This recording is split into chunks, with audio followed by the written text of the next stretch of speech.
श्रीमंदिर रत्न भंडार रे गच्छित थिबा गहनार गणति मणति नहीं आज नवगठित कमिटीर प्रथम बैठक पूर्वाह्न 11टा समय श्रीमंदिर कार्यालय सभा कक्ष में बैठक बसिब। जस्टिस विश्वनाथ रथों अध्यक्षतार एक 16 जणिया टीम गठन करथिला। एही कमिटी रत्न भंडार मरामती रत्न गणति मणति नहीं व्यवस्था और रूपरेख प्रस्तुत करिबो। जस्टिस विश्वनाथ रथ कहते 46 वर्ष पर गणति मणति होतिबारु बैठक में आलोचना पर जहाँ किछि निष्पत्ति नियाजिबो। से कहते गणति मणति जेतिकी जरूरी रत्न भंडारर मरामती मध्य सेतिकी आवश्यक। पुणी थरे महाप्रभु जगन्नाथ तांको सेवा करिवार सुजोग देथिबारु से बेस भावविहुल होइछन्ति। से आहुरी भी कहछन्ति जे जदि भंडार गृहर चाबी मौजूद अछि ताहाले रत्न भंडार खोली पारे किछि समस्या हेबनी, किंतु रत्न भंडार खोला हेले श्रीजुंक अलंकार गुड़िको स्थानांतर करबाकू पड़िबो। से संपर्क में कमिटी सदस्य मानक सह आलोचना करी चूड़ांत निष्पत्ति नियाजिबो। आईन मंत्री पृथ्वीराज हरिचंदन कहछन्ति बैठक में रत्न भंडार खोलिबा तारीख एवं मोडालिटी निर्धारित हेबो।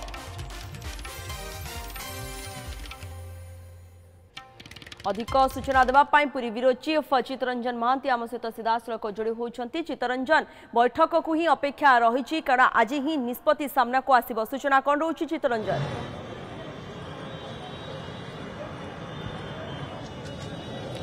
देखो प्रियंका आ किसी समय पर बैठक आरंभ हम। उपमुख्यमंत्री पहुंचे देखु से जो प्रभाती परिड़ा अच्छा डेप्यूटी सीएम से आसी पहुंची धीरे धीरे समस्ते पहुंचती। पुरी जिलार 2 कन्स्टिट्युएंसी जो विधायक अच्छा पिपिले एवं सत्यवाद से विधायक पहुंचती।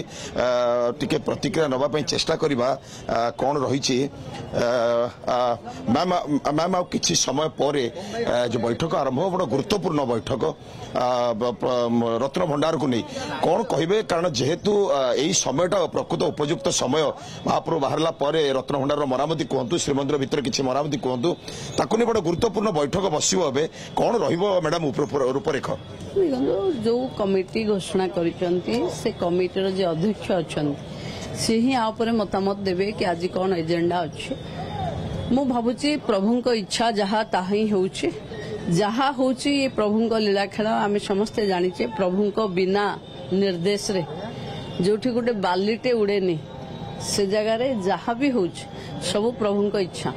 विशेष कहीपर सबुठ जेहेतु रत्न भंडार को नहीं जो रही निर्वाचन एजेंडा रही सहित 4.5 कोटी ओडियांकर भावावेग जोड़ी रही सब दिग कि दृष्टि रखा ता भीतर जो मणति अणति हे गोटे स्वतंत्र अस्थायी गृह निर्माण हवा दरकार बर्तमान प्रस्तुत होना कि मत लगुच कमिटर जो मुख्य अच्छा जस्टिस विश्वनाथ रथ बैठक पर निश्चिंत भाव से मीडिया को कहे कौन कमिटी निष्पत्ति है। मु भावुची जहाँ भी हो सबू भल हम भक्तों भावावेग को नहीं हम एवं प्रभुंक इच्छा रे हम। निश्चित भाव में आपण शुणुले उपमुख्यमंत्री प्रभाती परिडांकर प्रतिक्रिया जे किभली भाव में रूपरेख ता गोटे कथा कहले सबु से इच्छा मयंकर इच्छा, किंतु वास्तव कथा होउची प्रियंका रत्न भंडार खोलिबा नहीं जो आज 16 जणिया सदस्य विशिष्ट बैठक अनुष्ठित हेबो ताहा बड़ गुरुत्वपूर्ण। एइति गुरुत्वपूर्ण जे कि प्रथम निष्पत्ति नियाजिबो एवं से निष्पत्ति रे 8 तारिख रे खोलिबो ना नहीं। जो 8 तारिख रे जदि खोलिबो जो भितरे जो अलंकार रही जहाँ रही पदार्थ ताकू कढ़ा जाई कोठी रहिबो। जदि भीतर मरामती कहतु बा मणति गणति कहतु से सब कढ़ा जाई कोठी रहिबो। अस्थायी गृह निर्माण करा जाई नहीं, अस्थायी रत्न भंडार एपर्यंत निर्माण करा जाई नहीं। ये एक प्रथम प्रश्नवाची।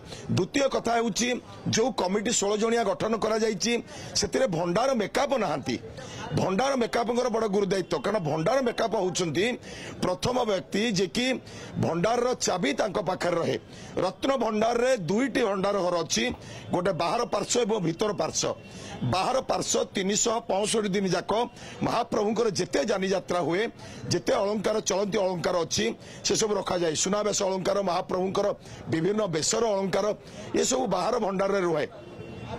बाकी रहा भितर रत्न भंडार कथा जो तर्जमा चली भितर रत्न भंडार उपर निष्पत्ति जदि भितर रत्न भंडार खोल भंडार मेकापर आवश्यक रही सी ना बर्तमान कमिटी द्वितीय व्यक्ति होती पुरी आरक्षी अधीक्षक एसपी निहाती रहा दरकार एसपी बर्तमान ना रत्न भंडार कमिटी तो ये दुई जन व्यतीत रत्न भंडार कमिटी जो मैंने अच्छा से समस्त को रखा सहित एमाने रहा दरकार ये हूँ द्वितीय प्रश्न तृतीय कथाटी होची जो भली भाव में रत्न भंडार इश्यू को नहीं निर्वाचन इस्ताहार थिला बीजेपी सरकार रो से सरकार को आसीबा परे एबे वर्तमान जो निर्धारित समय थिला जे महाप्रभु जतेबेले नवदिनात्मक यात्रा रे बाहर को बाहरिबे एएसआई रो सुपरिटेंडेंट परिचालना कमिटी बैठक रे या घोषणा कर देइथिले जे 8 तारिख रे खोलिबो जदि 8 तारिख रे खोलिबो महाप्रभुंकर सेकेंड श्रीगुंडीचा यात्रा होची 8 तारिख रे महाप्रभुंकर से समय रे रथारूढ़ थिबे